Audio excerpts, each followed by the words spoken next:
ನಮಸ್ಕಾರ. ವನಜಾ ಮಂಡળ ಬಂದಾಯಿತು, ಹೊಸ ವಿಡಿಯೋ ತಂದಾಯಿತು. ಬನ್ನಿ ಇವತ್ತು ಅಗ್ನಿಸಾಕ್ಷಿ ಸೀರಿಯಲ್ಲು ಹೇಗೆ ಮೂವ್ ಆಗುತ್ತೆ, ಏನು ಸ್ಟೋರಿ ನೋಡೋಣ. ಅದಕ್ಕಿಂತ ಮುಂಚೆ ನನ್ನ ವಿಡಿಯೋಕ್ಕೆ ಸಬ್ಸ್ಕ್ರೈಬ್ ಮಾಡಿಲ್ಲ ಅಂದರೆ ದಯವಿಟ್ಟು ಸಬ್ಸ್ಕ್ರೈಬ್ ಮಾಡ್ಕೊಳ್ಳಿ, ಹಾಗೆ ಒಂದು ಲೈಕ್ ಕೊಡಿ. ಇವತ್ತು ಅಗ್ನಿ ನಿನ್ನೆ ಅವಳು ಸಾಕ್ಷಿ ತಪ್ಕೊಂಡಿದ್ದಕ್ಕೆ ಇವತ್ತು ಹೆಂಗೆಂಗೋ ಆಡ್ತಾನೆ. ಒಂದು ಸಮ ನಿಲ್ಲಲ್ಲ, ಕೂರಲ್ಲ, ಫ್ರಿಜ್ ತೆಗಿಯೋಕೆ ಹೋಯ್ತಾನೆ, ಅಲ್ಲೇನೋ ತಗೊಳಕ್ಕೆ ಹೋಯ್ತಾನೆ, ಮತ್ತೇನೂ ತಗೊಳ್ಳಲ್ಲ, ವಾಪಸ್ ಬರ್ತಾನೆ.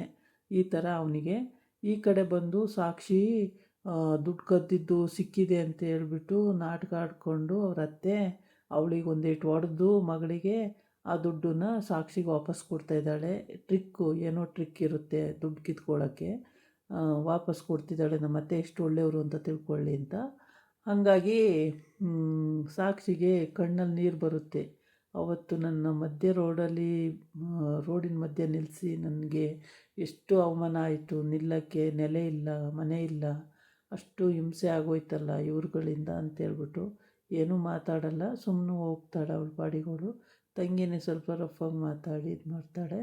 ಹಂಗಾಗಿ ಬೇಜಾರಾಗಿರುತ್ತೆ ಇವಳಿಗೆ, ತುಂಬ ಬೇಜಾರು ಮಾಡ್ಕೊತಾಳೆ. ಆಮೇಲೆ ಅವ್ರ ಮಾವನೂ ಕೂಡ ಬೇಜಾರು ಮಾಡ್ಕೋತಾನೆ. ಈ ಥರ ನಿಮ್ಮ ಅಮ್ಮನೇ ಖತರ್ನಾಕ್ ಅಂದರೆ ನೀವು ಮಗಳ್ದಿರ ಅದಕ್ಕಿಂತ ಖತರ್ನಾಕ್ ಆಗಿದ್ದೀರಾ. ಯಾವ ದುಡ್ಡು ತಗೊಳಕ್ಕೆ ನಾಚಿಕೆ ಆಗಲಿಲ್ವ ನಿಮಗೆ? ಪಾಪ ಅವಳು ಅಡ್ವಾನ್ಸ್ ಕೊಡೋಕ್ಕೆ ಅಂತ ದುಡ್ಡು ಇಟ್ಟಿದ್ದು 80,000 ರೂಪಾಯಿ ದುಡ್ಡು ಏನೇ ಆಯಿತು ಅಂತ ಕೇಳ್ತಾರೆ. ಎಲ್ಲ ನಾವು ಪರ್ಚೇಸ್ ಮಾಡೋದು ಅದು ಇದು ಅಂತೇಳಿ ಹೇಳ್ತಾರೆ. ಅದಕ್ಕೆ ಯಾರ್ದೋ ದುಡ್ಡಲ್ಲಿ ಹೋಗಿ 40,000 ರೂಪಾಯಿನ ಏನು ತೊಗೊಂಡ್ರಿ ಪರ್ಚೇಸ್ ಮಾಡಿ? 30,000 ರೂಪಾಯಿ ಏನು ತೊಗೊಂಡ್ರಿ? ಬರೀ 50,000 ಇಟ್ಕೊಂಡಿದ್ದೀರಲ್ಲ ಅಂತ ಜೋರು ಮಾಡ್ತಾನೆ. ಆಮೇಲೆ ಈ ಕಡೆ ಬಂದು ಲೆಕ್ಕ ಕರೆಕ್ಟಾಗಿ ಸಿಕ್ಬಿಟ್ಟಿದೆ. ಇವಾಗ ದುಡ್ಡು ಎಲ್ಲ ಗೋಲ್ಮಾಲಾಗಿದೆ, ಎಲ್ಲ ಸಾಕ್ಷಿ ಕಂಡು ಹಿಡಿದ್ಬಿಟ್ಟಿದ್ದಾಳೆ. ಈಗ ಅಮ್ಮ ಮಗನಿಗೂ ಪೀಕ್ಲಾಟ ಆಗಿಬಿಟ್ಟಿದೆ. ಹಂಗಾಗ್ಬಿಟ್ಟು ಮಗನ ವಹಿಸ್ಕೊಳ್ತಾಯಿಲ್ಲ, ಇಲ್ಲಿ ಮಗನ ಬೈತಾ ಇದ್ದಾಳೆ. ಎಂಥ ಕೆಲಸ ಮಾಡಿದ್ಯೋ ನೀನು, ಹಾಗೆ ಹೀಗೆ ನೀನು ಕರೆಕ್ಟು ಅಷ್ಟು ದುಡ್ಡು ಹೆಚ್ಚು ಕಮ್ಮಿ ಆಗಂಗೆ ಹೆಂಗೆ ವ್ಯವಹಾರ ಆಯಿತು, ನಿಂಗೆ ಗೊತ್ತಿರಲಿಲ್ವಾ? ನೀನು ತಾನೇ ಆಫೀಸಲ್ಲಿರೋದು, ಹಂಗೆ ಹಿಂಗೆ ಅಂತೇಳೆಲ್ಲ ಜೋರಾಗಿ ಇದು ಮಾಡ್ತಿರ್ತಾಳೆ. ಆಮೇಲೆ ಅರವಿಂದ್ ಬೈತಾನೆ, ಇಷ್ಟು ದುಡ್ಡು ಗೋಲ್ಮಾಲಾಗಿದೆಯಲ್ಲ, ಈ ದುಡ್ಡನ್ನ ನೀನು ಲೆಕ್ಕ ನೋಡ್ಕೊಳ್ಳಿಲ್ವ? ಹಂಗಾದ್ರೆ ನಿನಗೆ ಆ ಲೆಕ್ಕನೇ ಗೊತ್ತಾಗಿಲ್ವಾ? ಇದನ್ನೆಲ್ಲ ಸಾಕ್ಷಿ ಕಂಡು ಹಿಡ್ದಿದ್ದಾಳೆ ಅಂತೇಳ್ಬಿಟ್ಟು. ಆಮೇಲೆ ಅವರಮ್ಮ ಏನೋ ಗೊತ್ತಿಲ್ಲ ನನಗೆ ಅವನಿಗೆ ಮಗನಿಗೆ ಸಖತ್ತು ಬೈತಾಳೆ. ಬೈದ್ಬಿಟ್ಟು ಹೋಗು ನೀನು ಅಂತ ಕತ್ತಲಿಂಗ ಅಂತಾಳೆ. ಅವನು ಹೋಗ್ತಾನೆ. ಆಮೇಲೆ ಇವಳು ಅಷ್ಟೇ ಇದು ಹೆಂಗಾಯಿತು ಅಂತ ಗೊತ್ತಾಗಿಲ್ಲ, ಸ್ವಲ್ಪ ಹುಡ್ಕೋಣಂತೆ, ಹಾಗೆ ಹಿಂಗೆ ಅಂತ ಏನೇನೋ ಪೂಸಿ ಹೊಡೆದು ಇವಳು ಜಾಗ ಖಾಲಿ ಮಾಡ್ತಾಳೆ. ಈ ಕಡೆ ಅವರಮ್ಮ ಕರ್ಕೊಂಡೋಗಿ ಅವು 2 ಹೆಣ್ಮಕ್ಳನ್ನು ಸಮಾಧಾನ ಮಾಡಿ, ಒಬ್ಬಳಿಗೆ ಏಟಾಗಿತ್ತಲ್ಲ ಕೆನ್ನೆಗೆ ಹೊಡೆದಾಗ ಅವಳಿಗೆ ಇದು ಎಲ್ಲ ಹಚ್ಚಿ ಆಯಿಂಟ್ಮೆಂಟ್ ಎಲ್ಲ ಹಚ್ಚಿಬಿಟ್ಟು, ಆಮೇಲೆ ಅಲ್ಲ ಕಣಮ್ಮ, ಅಲ್ಲಿ ನೋಡಿದರೆ ಹೊಡೆದೆ, ಇಲ್ಲಿ ಬಂದು ನಯಸ್ಸಾಗಿ ಆಯಿಂಟ್ಮೆಂಟ್ ಹಚ್ತಿದೆಯಲ್ಲ, ಏನಮ್ಮ ಇದು ಅಂತ ಇನ್ನೊಬ್ಳು ಕೇಳ್ತಾಳೆ. ಅದಕ್ಕೆ ಏನು ಮಾತಾಡಲ್ಲ, ಮುಖ ಮಾಡಿಕೊಂಡು ಇವಳಿಗೆ ಆಯಿಂಟ್ಮೆಂಟು ಕೆನ್ನೆ ಕೆಂಪಾಗಿದೆ, ಬರೆ ಬಂದಿದೆ, ಅದಕ್ಕೆ ಆಯಿಂಟ್ಮೆಂಟ್ ಹಚ್ತಾ ಇದ್ದಾಳೆ. ಆದರೆ ಆಯಿಂಟ್ಮೆಂಟ್ ಹಚ್ಚೋ ಹಿಂದೆ ಉದ್ದೇಶ ಎಷ್ಟಿದೆ ಅಂದರೆ, ಸಾಕ್ಷಿನ ಒಳ್ಳೆತನ ಮಾಡಿಕೊಂಡು ಅವಳಿಗೆ ಸಂಬಳ ಎಷ್ಟು ಬರ್ತಾಯಿದೆ ಅಂತ ತಿಳ್ಕೊಬೇಕು ಅನ್ನೋದು ಒಂದು ಕುತೂಹಲ ಇದೆ. ಮತ್ತು ನೀನು ಕೊಟ್ಬಿಡಮ್ಮ ತಿಂಗಳಿಗೆ ಇಷ್ಟು ಅಂತ ಹೇಳೋದು ಒಂದಿದೆ. ಅದಕ್ಕೋಸ್ಕರ ನಿಂಗೆ ಎಷ್ಟೇ ಬರುತ್ತೆ ಸಂಬಳ ಅಂತ ಮಗಳು ಕೇಳ್ತಾಳೆ. ನನಗೆ 30,000 ಬರುತ್ತಮ್ಮ ಅಂತ. 30,000 ರೂಪಾಯಿ ಎಷ್ಟೇ ತಂದು ಕೊಡ್ತೀಯ ನೀನು ನನಗೆ ಅಂತ ಜೋರು ಮಾಡ್ತಾಳೆ. ಮತ್ತು ಬಾಯಿ ಮುಚ್ಕೊಂಡು ಕೂತ್ಕೋ ನೀನು, ನಿನಗೆ ನೀ ಸಂಬಳ ಅಷ್ಟೊಂದು ತಗೊಳ್ಳೋ ಯೋಗ್ಯತೆ ಇಲ್ಲ ಅಂದಮೇಲೆ ಮಾತಾಡಬೇಡ, ಸುಮ್ಮನೆ ಕೂತ್ಕೋ ಅಂತಾಳೆ. ಅವಳು ಸಿಟ್ಕೊಂಡು ಆ ಕಡೆ ತಿರ್ಕೊಂಡು ನಿಂತ್ಕೋತಾಳೆ. ಈ ಕಡೆ ಇವಳಿಗೆ ಆಯಿಂಟ್ಮೆಂಟ್ ಎಲ್ಲ ಹಚ್ಚುತ್ತಾಳೆ. ಹಚ್ಚಿಬಿಟ್ಟು ಇವಳು ನಾಟಕನ ಶುರು ಮಾಡೋಕ್ಕೆ, ಅಂದರೆ ಯಾವ ರೀತಿ ಕೀಳ್ಬೋದು ಅವಳ ಹತ್ರ ದುಡ್ಡು ಅಂತ ಇವಳು ಐಡಿಯಾ ಇದೆ. ಆದರೆ ಸಾಕ್ಷಿ ತುಂಬ ಚಾಲಾಕಿ ಇದ್ದಾಳೆ. ಯಾಕೆ ಅಂತಂದರೆ ಅವಳು ಈ ಥರ ಸನ್ನಿವೇಶ ಆದಾಗ ಹಸಿರು ಮೆಣಸಿನ್ಕಾಯಿ ಅಗ್ದು ತಿಂತಿರ್ತಾಳೆ. ತಂಗಿ ಬೇಡ ಅಕ್ಕ ತಿನ್ನಬೇಡ ಅಂತ ಹೇಳ್ತಿರ್ತಾಳೆ. ಅಂದರೆ ತುಂಬ ಇಂಟೆಲಿಜೆಂಟ್ ಹುಡುಗಿ ಅವಳು.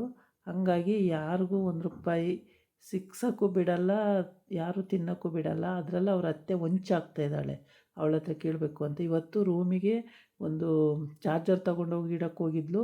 ಅಲ್ಲಿ ಪೇಮೆಂಟ್ ಲೆಟ್ರು ಸಿಕ್ಬಿಡ್ತು. ಆ ಪೇಮೆಂಟ್ ಲೆಟ್ರು ನೋಡಿ 15 ಲಕ್ಷ, ಅಯ್ಯೋ ದೇವ್ರೇ ಅಂತೇಳ್ಬಿಟ್ಟು ಬಾಯಿ ಮೇಲೆ ಕೈ ಇಟ್ಕೊಂಡು ಬರ್ತಾಳೆ. ನಾಳೆಯಿಂದ ಇನ್ನು ಸಾಕ್ಷಿಗೆ ಟಾರ್ಚರ್ ಕೊಡೋದಕ್ಕೆ. ಇವತ್ತು ಸಾಕ್ಷಿ ಅಲ್ಲಿ ಸೈಟ್ ಹತ್ರ ಹೋಗಿದ್ದಾಳೆ. ಇನ್ನೂ ಅಗ್ನಿ ಹೋಗಿಲ್ಲ, ಸಾಕ್ಷಿ ರೆಡಿಯಾಗಿ ಹೋಗಿದ್ದಾಳೆ. ಆದರೆ ಅಗ್ನಿಗೆ ಫೋನ್ ಮಾಡ್ತಾಯಿದ್ದಾಳೆ, ಬರ್ತಿಲ್ಲ ಅಗ್ನಿ ಇನ್ನೂ. ಅಂದರೆ 10:30ಕ್ಕೆ ಇರೋದು. ಆದರೆ ಅಲ್ಲಿ ಆ ತಮ್ಮ ಮಿಸ್ಗೈಡ್ ಮಾಡಿಬಿಡ್ತಾನೆ ಇವನ್ನ, ಯಾರನ್ನ, ಅಗ್ನಿನ ಮಿಸ್ಗೈಡ್ ಮಾಡಿಬಿಟ್ಟು 10 ಗಂಟೆಗೆ ಹೋಗಬೇಡ ಅಣ್ಣ, 10:30ಕ್ಕೆ ಹೋಗು, 10:30ಕ್ಕೆ ಇರೋದು ಮೀಟಿಂಗು ಅಂತ ಹೇಳ್ಬಿಟ್ಟಿರ್ತಾನೆ. ಅದನ್ನೇ ನಿಜ ಅಂತ ಇವನು ನಂಬ್ಕೊಂಡಿರ್ತಾನೆ. ಯಾರು, ಸಾಕ್ಷಿ, ಅಗ್ನಿ ಅದನ್ನೇ ನಿಜ ಅಂತ ನಂಬ್ಕೊಂಡಿದ್ದಾನೆ. ಹಂಗಾಗ್ಬಿಟ್ಟು ಅವನಿಗೆ ಗೊತ್ತಾಗಿಲ್ಲ, ತಮ್ಮ ಹೇಳಿದ್ದೇನೆ ನಿಜ ಅಂತ ನಂಬ್ಕೊಂಡು ಅವಳು ಫೋನ್ ಮಾಡಿದ್ರು ಏನು ಅಷ್ಟು ಅರ್ಜೆಂಟು, ಬರ್ತಾಯಿದ್ದೀನಿ ಇಡು ಅಂತ ಹೇಳ್ತಾನೆ. ಆಮೇಲೆ ಇಲ್ಲ ಸರ್ 10:30ಗೆ ಮೀಟಿಂಗ್ ಇರೋದು, ಇಲ್ಲ 10:30ಗೆ ಮೀಟಿಂಗ್ ಇಲ್ಲ ಅಂತ ಹೇಳಿದ್ದಾರೆ, ನಾನು ನೋಡಿದ್ದೀನಿ ಅಂತ ಹೇಳ್ತಾನೆ. ಆಮೇಲೆ ಸರಿ ಬನ್ನಿ ಸರ್ ಅಂತ ಹೇಳ್ಬಿಟ್ಟು ಹೇಳ್ತಾಳೆ. ಹೇಳ್ಬಿಟ್ಟು ಇವನು ರೌಡಿಗಳಿಗೆ ಫೋನ್ ಮಾಡಿದ್ದಾನೆ. ಯಾರು, ಅಗ್ನಿ ಚಿಕ್ಕಪ್ಪನ ಮಗ ರೌಡಿಗಳಿಗೆ ಫೋನ್ ಮಾಡಿಬಿಟ್ಟು ಸಾಕ್ಷಿ ಅಲ್ಲಿ ಬರ್ತಾಳೆ, ಅವಳನ್ನ ಮುಗಿಸ್ಬಿಡಿ ಅಂತ ಹೇಳಿರ್ತಾನೆ.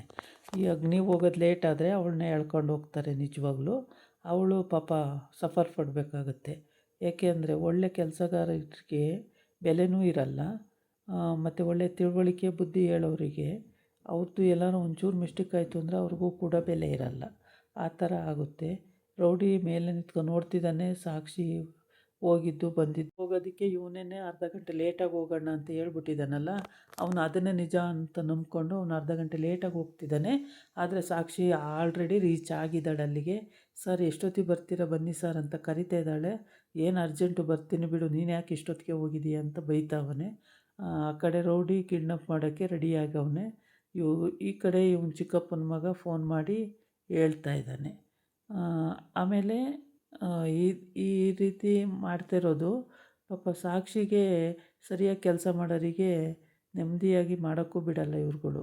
ಇಲ್ಲೂ ಕೆಲಸ ನೆಟ್ಟು ಮಾಡಲ್ಲ, ದುಡ್ಡು ಹೊಡಿಯೋದು ಮತ್ತು ಸಿಕ್ಕಾಕೊಳ್ಳೋದು, ಮತ್ತು ಹಿಡ್ದವ್ರ ಮೇಲೆ ಅಟ್ಯಾಕ್ ಮಾಡೋದು, ಇವ್ರದ್ದು ಈ ಥರ ಬುದ್ಧಿ. ಇದಾಗಿತ್ತು ಇವತ್ತಿನ ವೀಡಿಯೋ. ನಾಳೆ ಇನ್ನೊಂದು ವೀಡಿಯೋ ಜೊತೆ ಬರ್ತೀನಿ. ನಮಸ್ಕಾರ.